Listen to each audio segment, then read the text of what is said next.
So let's talk about using boundaries to manage your schedule. Okay.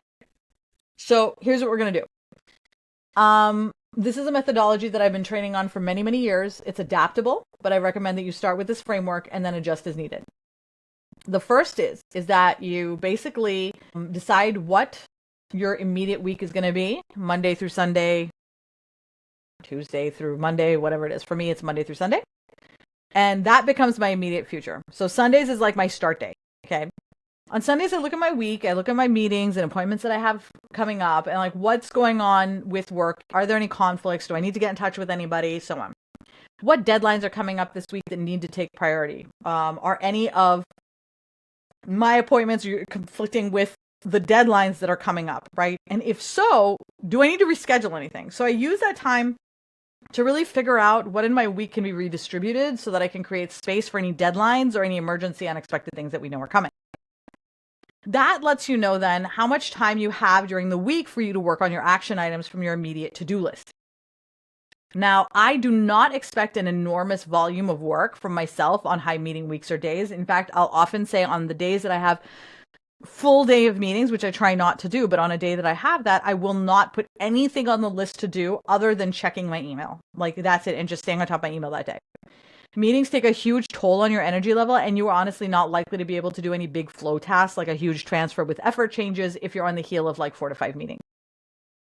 Check to see where you have flow time and put that in your calendar, right? And that is sacrosanct time. We'll talk more about that later in terms of boundaries, but really no scheduling during flow time. I typically will leave a little bit of time open in my week so that if somebody needs a last minute meeting, there's time available, but I do block off flow times. Is there anything that you've put on your list that has to be, that you're like, that is providing you with pressure to do it, or that it's something that can go to a following week? Keep that sort of at the bottom of your list, because then you know that if your week starts to get a little bit out of control, that those are things you can easily move to the following week without any sort of guilt or frustration. If there's something that doesn't need to get done this week, right, and you have it on your list because you're like, I'm a little overachiever and I want to do that, which I've done. Oftentimes I find that ends up being going into the next week anyway, so you may as well just put it on to the next week. The other thing I look at is, are there any items from your long-term triage list that need to be moved up into the immediate future so that you can start preparing for them? Okay, so that's sort of like the calibration of the week. Once I have my week set in stone on planning those individual things, which again, to be a Sunday night, I don't allow any meetings to pop up on my schedule unless there are meetings that I put the spaces that I've created for them so that I can have that protected time. Now, I tend to have a lot of people that want to drop in and help, so I have time built in for that. So I did an office hours for that to be able to accommodate for that need.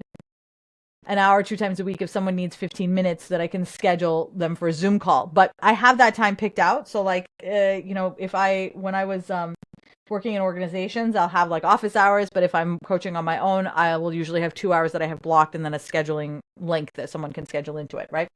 The key is for us to understand that things happen in our day, right? And plan as best as we can to create the space for them so that we know what we're dealing with in the coming week. Now, obviously, we can't keep the week going exactly the way we want, but this at least sort of starts to set that framework. It helps with anxiety enormously because you can start to see how the cadence of your week will go. There are some days where I have so many meetings, there's no time to get anything done other than check email and triage, which is okay, and it's to be expected. On those days, I give myself a free pass on getting back to just about everyone, and I don't assign myself big tasks to do in the 15 minutes between meetings. Instead, I actually give myself time to rest, relax, restore, right? Now, doing this is hard because I've been in the space where this is hard. Because having been in the space where I didn't understand how much control I have over my schedule, I felt like I had a long list of reasons why this type of scheduling wouldn't work. But one of my favorite coaches brought me up short when she said, okay, fine, it won't work for you this way. That's fine.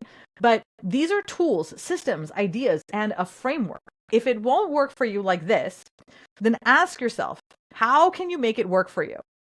That is a shift in mindset, and it allowed me to find little ways to make changes in my day that I will be honest with you that I thought was not possible a few years ago. I had a long list of, but this is why I can't do this, and this is why I can't clock out, and this is why I can't say no. I have this exception. And yes, all those things were true. But as it turns out, if you start to think about, if you direct your mind into a space of curiosity where you're trying to figure out how you can make a new framework work better for you, then often what happens is you will come up with a completely different idea that will work better for you than the framework I've laid out. So the goal is not actually for you to do the things like exactly as I'm saying. It's to start with the intention of doing the things exactly as I'm saying. And then as you come up against challenges, starting to massage those and figuring out how they fit into your framework until you've created something entirely new for yourself that will happen. So the key here is not to do it my way. This is a way to start thinking about it. If you want a blueprint, you got it. If not, then you can use the pieces of this blueprint to create your own solutions around your own personal boundary setting and how to create your workflows. But you have to start somewhere. That's the key. You've got to start somewhere, and this is it. Got it. Okay. So now, last but not least, I'm going to put this at the end of all the videos for boundaries because when I first recorded this, I actually didn't realize it was going to be over an hour long. But there are so many emotions and challenges that come up when we start talking about boundaries and setting them, and a lot of misunderstandings in terms of what boundaries are and how do you erect them in the day. And honestly, there's a whole element of setting boundaries with ourselves and maintaining it. So it's a bigger conversation, I think, than I was expecting when I first started. But I wanted to make sure that we really dug deep because in the last several years working with research administrators and in leadership positions in terms of training and coaching and helping research administrators to grow their careers, what I've learned is that there is an understanding of how we're supposed to approach work, and it's really very much like you get on the train and you keep working and you keep working and you keep working, and it's honestly it's antithetical to the way that any other high impact, and honestly, it's antithetical to the way that we function, right? That we function as people. And so we're saying here, this is the way that you get all the things done and be as productive as possible. And these are ideas that we all absorbed over as we grew up. Research has shown that that really isn't the way it works.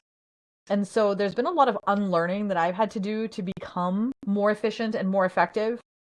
And I was efficient and effective to start with, but I didn't realize how much damage I was doing to myself with the processes I was using. And so what that helped me to realize is that it is possible to be efficient and effective and still be completely destroying your body, work, and burning yourself out. But it's also possible to be efficient and effective using tools that reinforce duration, strength, productivity, progress, and growth. And honestly, that sounds so much better, right? It sounds like exactly what corporations, organizations, institutions, it's what we're all looking for. The challenge is that the way to get there is so opposite to the way that so many of us have been conditioned in terms of believing what progress and productivity and dedication looks like, that most people reject it out of hand. Like just out of hand. They're like, yeah, no, that's not how you do it. You're going to work yourself to death. Well, and then those people burn out. And one of the keys to preventing burnout is setting boundaries. And so rather than try to figure out how to shorten the boundaries video and share less, I instead decided to really lean into that length. And instead make a bunch of shorter videos, each one related to specific areas around boundary setting. And I guess we'll just call it the boundary setting series. My name is Minessa Konecky. I am so glad that you were able to join me today for this very powerful conversation on boundary setting. I would love to hear your thoughts on boundaries, like literally anything, any of the stuff that we talked about today, because this is complicated shit. I love it. I think it's a delicious conversation. I love hearing how other people experience boundaries. I find it delicious. It's very textured. And I like hearing, I don't like that people have challenges, but I like hearing what the challenges are because it helps me to then create more nuanced trainings and videos to support people. So feel free to reach out to me anytime if you have questions. I do still have that, the link for you to schedule 15 minutes with me is on my LinkedIn, and you are more than welcome to do it if you have any questions. And then if we need to do something else, we will figure that out. My name is Minessa Konecky. Have a wonderful rest of your day. Don't forget to like, subscribe, and follow. Don't forget to like, subscribe, and ring the bell on YouTube so that you don't miss a single time-saving efficiency video.